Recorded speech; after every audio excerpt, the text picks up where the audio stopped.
ગીર સોમનાથ પોલીસે એક મોટી સફળતા મેળવતા મહારાષ્ટ્રના પોક્સો, અપહરણ અને બળાત્કાર જેવા ગંભીર ગુનામાં છેલ્લા 6 મહિનાથી ફરાર આરોપી નઈમ મુસ્તાકભાઈ પંજાને વેરાવળમાંથી ઝડપી પાડ્યો છે.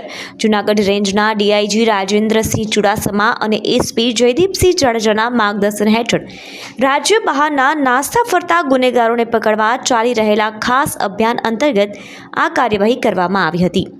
Veraval city PI J N. ગઢવીના નેતૃત્વમાં સર્વેલન્સ સ્કોડે સચોટ બાતમીના આધારે દિવાનિયા કોલોની પાસેથી 24 વર્ષીય આરોપીને દબોચી લીધો હતો.